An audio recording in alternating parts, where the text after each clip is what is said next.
नमस्कार, मैं हूं जूली। आप देख रहे हैं न्यूज़ 18 स्पेशल। इन दिनों बिहार के गया जिला में श्रद्धालुओं का आना जाना काफी बढ़ गया है, क्योंकि ऐसा माना जाता है कि गया जी में पिंडदान करने से पितरों को मोक्ष की प्राप्ति होती है। बिहार और बिहार के बाहर के लोग भी गया जी में आकर अपने पूर्वजों की आत्मा की शांति के लिए प्रार्थना करते हैं। मान्यता है कि इस समय पूर्वजों की आत्माएं धरती पर आती हैं और उन्हें श्रद्धा से भोजन अर्पित किया जाता है। ऐसा माना जाता है कि जो लोग ये अनुष्ठान करते हैं उन्हें पितृदोष से मुक्ति मिल जाती है।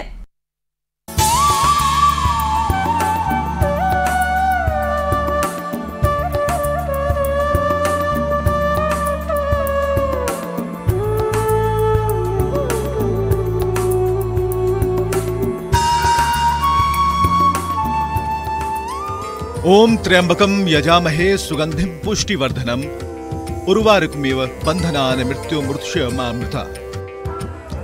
अर्थात हम त्रिनेत्र को पूजते हैं जो सुगंधित है और हमारा पोषण करते हैं। जैसे फल शाखा के बंधन से मुक्त हो जाता है, वैसे ही हम भी मृत्यु और नश्वरता से मुक्त हो जाएं।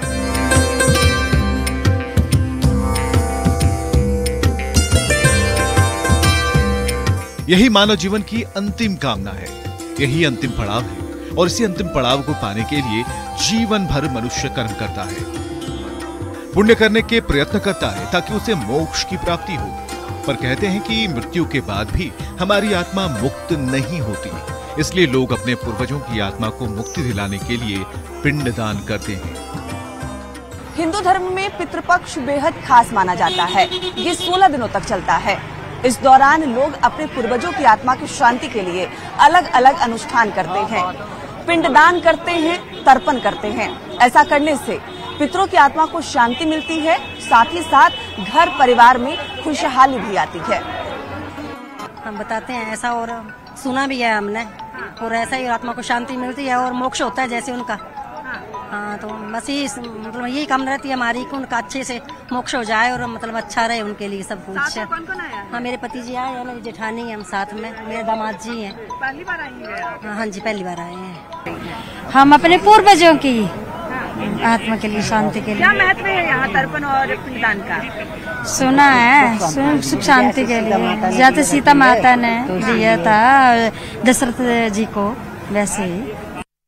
पितृपक्ष के दौरान हर साल गया जी में श्रद्धालुओं की भीड़ उमड़ती है, क्योंकि पौराणिकता मान्यता के मुताबिक गया जी में पिंडदान करने से मोक्ष की प्राप्ति होती है। माना जाता है कि माता सीता ने भी यही महाराज दशरथ का पिंडदान किया था।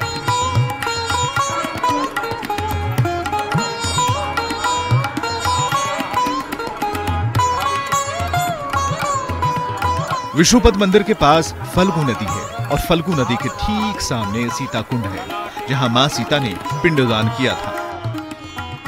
आज भी उनके पिंडदान शिला के रूप में वहां विराजमान है।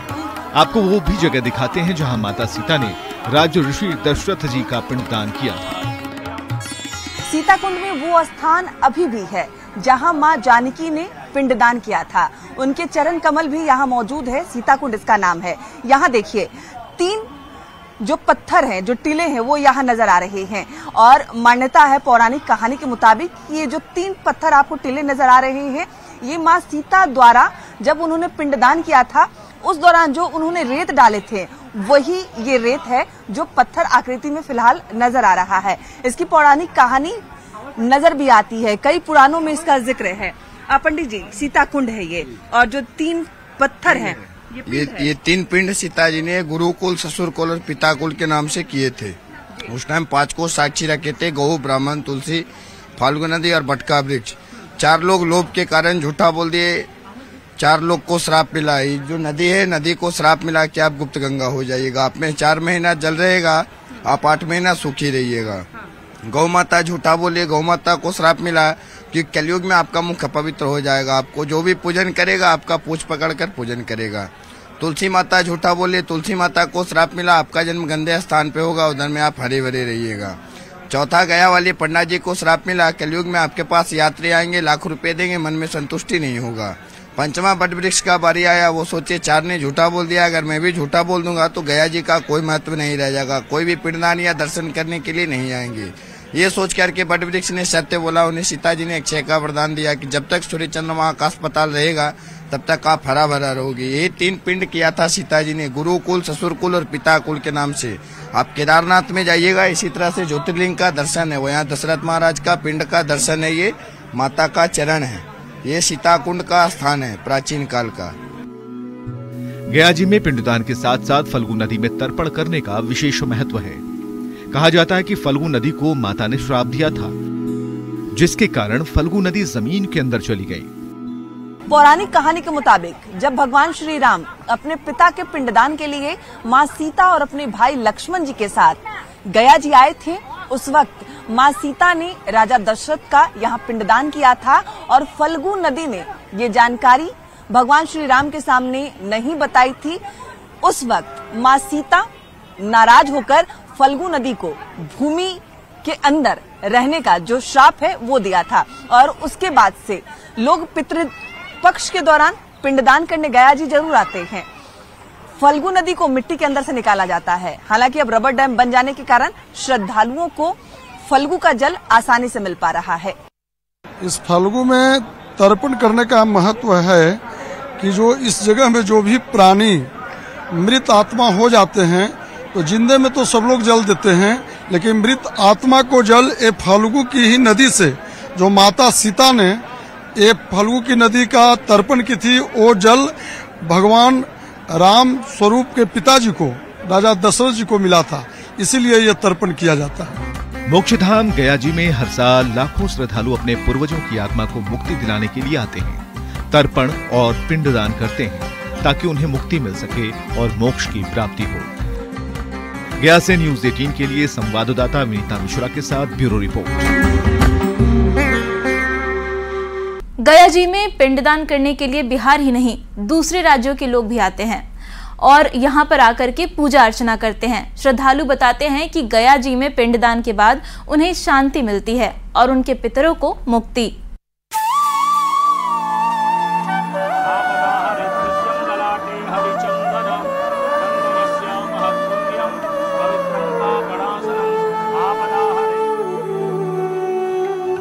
गया का विष्णुपद मंदिर भगवान विष्णु के पद चिन्ह के कारण इस मंदिर का सनातन धर्म में काफी महत्व है।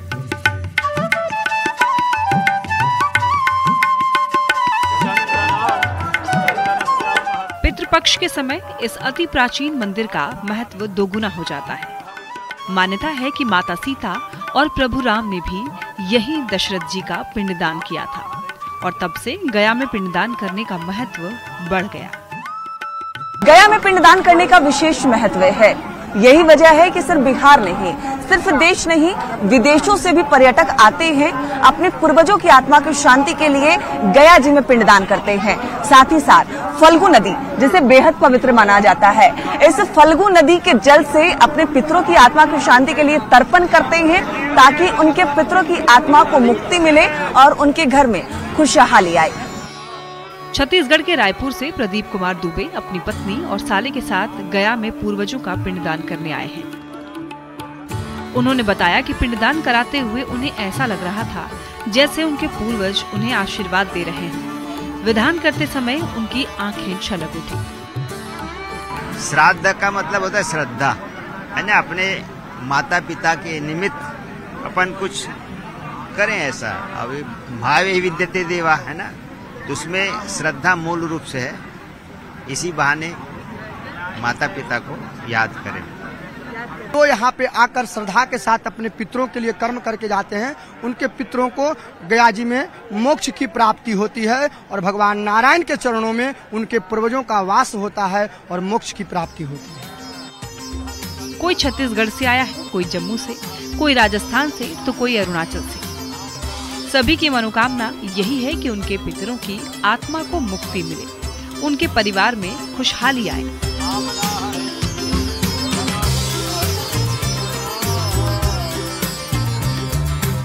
अरुणाचल से आए दिनेश कुमार अपने पिता की आत्मा की शांति के लिए गया जी में पिंडदान करने पहुंचे हैं। दिनेश ने कहा कि हम सभी का कर्ज चुका सकते हैं, लेकिन अपने माता पिता का कर्ज कभी नहीं चुका सकते। इसीलिए हमारा कर्तव्य बनता है कि जब माता पिता का देहांत हो जाए तो कम से कम उनकी आत्मा की शांति के लिए हम प्रार्थना करें, उनको मुक्ति मिले, उसके लिए गया जी आकर के पिंडदान करें। हमें बहुत अच्छा है, पितरों ने हमारे लिए बड़े कष्ट सहन किए, हमारे माता पिता बुजुर्गों ने, तो उनकी शांति के लिए जैसे हमारे पूर्वज ग्रंथों में लिखा गया है, तो गया श्राद्ध में जाकर वहाँ श्राद्ध काल में पिंडदान करना, तो पितरों की शांति के लिए हम यहाँ आए हुए हैं। इसलिए उनकी आत्मा को शांति और हमारे घर में पितरों का वास बन रहे, क्योंकि हम हर एक मनुष्य 3 ऋणों से बंध रहता है, देव ऋण, गुरु ऋण और पितृ ऋण। मनुष्य देव ऋण से भी मुक्त हो सकता है, गुरु ऋण से भी मुक्त हो सकता है, परंतु माता पिता के ऋण से कदापि पितृ ऋण से मुक्त नहीं हो सकता है, क्योंकि माता पिता ने हमारे लिए बड़े कष्ट सहन किए होते हैं। उसके बाद तक जाएंगे, अमावस्या तक का पिंडदान करेंगे, उसके बाद में एक दिन और नानी का करेंगे, फिर जाएंगे। हाँ, एकम से लेके लगातार, पूनम से लेके लगातार, पूनम से अमावस तक, फिर एकम का नवरात्रों में। पिताजी, दादाजी, परदादाजी, सरदादाजी, 16-17 पीढ़ी का। और ऐसा ही आत्मा को शांति मिलती है और मोक्ष होता है जैसे उनका।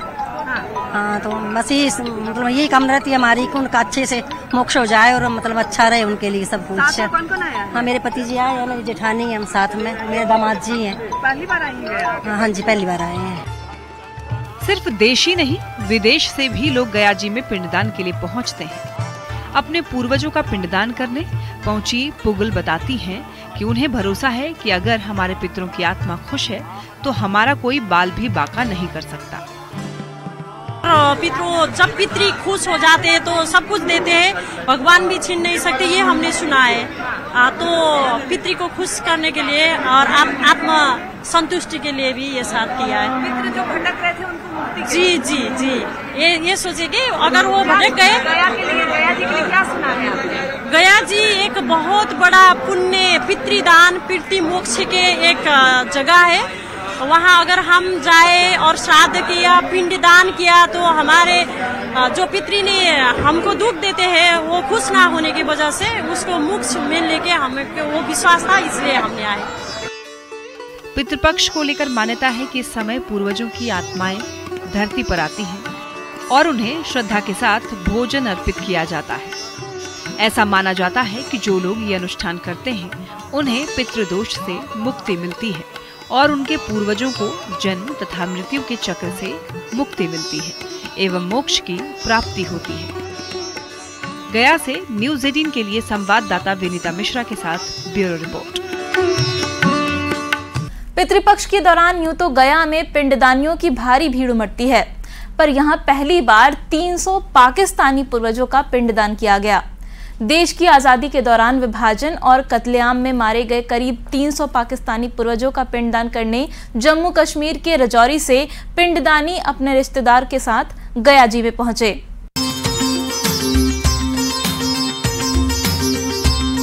गया में इन दिनों पितृपक्ष मेला चल रहा है। देश विदेश से पिंडदानी यहां पहुंच रहे हैं, पर बुधवार को पहली बार पाकिस्तान के 300 पूर्वजों का पिंडदान किया गया।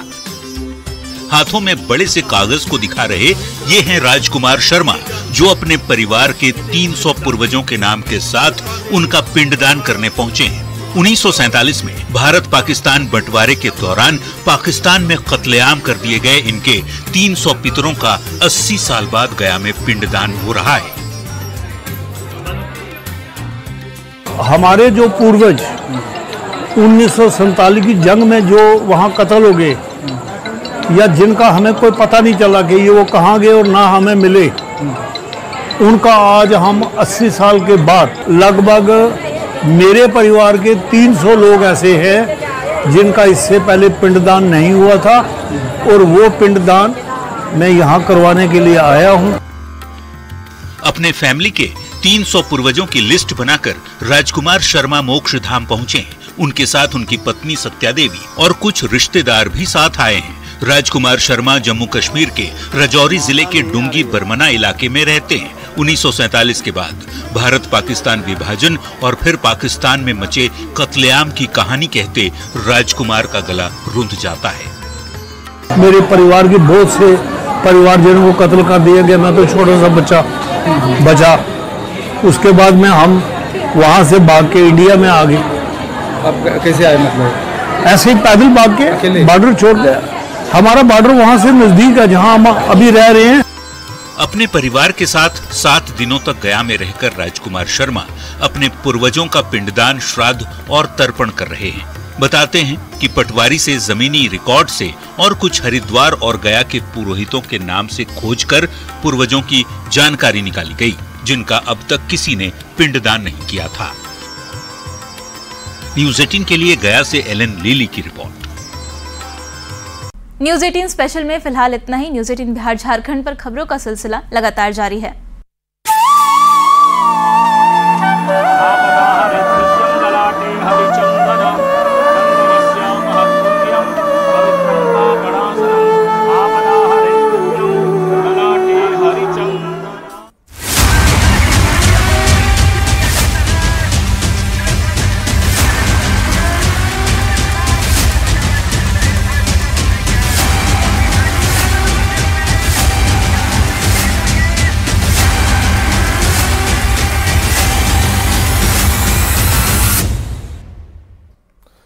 तो अब बात बाढ़ से बिहार को बचाना है कि सुपौल के लोकहा, कुर्नी, बहुरबा, कटिया, तकिया गांव पूरी तरह से बाढ़ प्रभावित हैं। लोग अपने घर छोड़कर रेल महासेतु के पास शरण ले रहे हैं। सुपौल के छातापुर के विधायक और पीएचईडी मंत्री नीरज कुमार बबलू बाढ़ प्रभावित इलाकों का जायजा लिया। मंत्री नीरज कुमार ने कहा कि बाढ़ में किसी को भी भूखा नहीं रहने दिया जाएगा। जायजा लिया न्यूज़ 18 संवाददाता रवि एस नारायण ने। कोसी में लगातार बढ़ते जलस्तर के कारण जो है कई इलाकों में बाढ़ जैसे हालात हैं और अभी हम खड़े हैं कोसी का जो रेल सेतु महासेतु है वहां पे और इसकी तस्वीरें हम आपको दिखाते हैं कि किस कदर ये रेल सेतु के ऊपर जो है यहाँ पे बाढ़ का पानी जो है किस कदर लगातार बढ़ा है और ये बाढ़ का पानी कई गांवों में प्रवेश किया है जिसके कारण पलायन जैसी स्थिति है। बीजेपी के जो है वो स्थानीय विधायक और जो पीएचडी मंत्री हैं नीरज बबलू वो जायजा लेने के लिए यहाँ पे पहुंचे। नीरज जी, जिस ढंग से लगातार वाटर डिस्चार्ज हो रहा है और अभी आप देख भी रहे हैं कई गांव जो हैं वो घिर भी चुके हैं, लोग बहुत मांग भी कर रहे हैं कि मुहैया नहीं हो रही चीजें। देखिए, नेपाल में पिछले 3-4 दिनों से काफी तेज बारिश हुआ है जिसके वजह से भारी बारिश के वजह से पूरा पानी आ गया और लगभग 56 साल का रिकॉर्ड टूटा है कि इतना ज्यादा पानी बैरेज से छोड़ा गया। 6 लाख से ऊपर लगभग 6.25 लाख पानी क्यूसेक छोड़ा गया है और पानी छोड़ने से पहले प्रशासन के द्वारा पूरी तरह अनाउंस कराया गया कि भाई सब लोग सावधान हो जाइए, अंदर से बाहर निकल जाइए। जो बांध के अंदर लोग हैं सुरक्षा के दृष्टिकोण से लोग निकले नहीं। अब लोग निकले नहीं, जहां तहां फंसे हुए हैं, तो उसके लिए शासन प्रशासन पूरी तरह मुस्तैद है। हर जगह बोट भेजा जा रहा है। अभी एनडीआरएफ की टीम जो सुपौल में है वो लगी हुई है और किसी को डूबने नहीं दिया जाएगा। ये प्रशासन का प्रयास है कि कोई डूबे नहीं और कोई भूखे नहीं मरेंगे। ये प्रयास चल रहा है। माननीय मुख्यमंत्री जी खुद अपने से जायजा ले रहे हैं पूरे बाढ़ का। नेपाल से लगातार पानी छोड़े जाने के बाद कई नदियां उफान पर हैं। बागमती का जलस्तर भी खतरे के निशान के ऊपर बह रहा है। मुजफ्फरपुर के भी कई इलाके बाढ़ की चपेट में हैं। खासकर औराई और कटरा के कई इलाकों में लोग बाढ़ से बेहाल हैं। कटरा में बांध किनारे रहने वाले लोग बेहद भयभीत नजर आ रहे हैं। तस्वीरें भी हम आपको दिखा रहे हैं। तस्वीरों में देख सकते हैं कि सड़क दरिया नजर आ रहा है और जो इसमें से बाहर निकलकर जा रहे हैं वो लगभग आधे हुए डूबे नजर आ रहे हैं। हालांकि बच्चे इसमें मौज मस्ती करते हुए दिख रहे हैं जो खतरनाक साबित हो सकता है।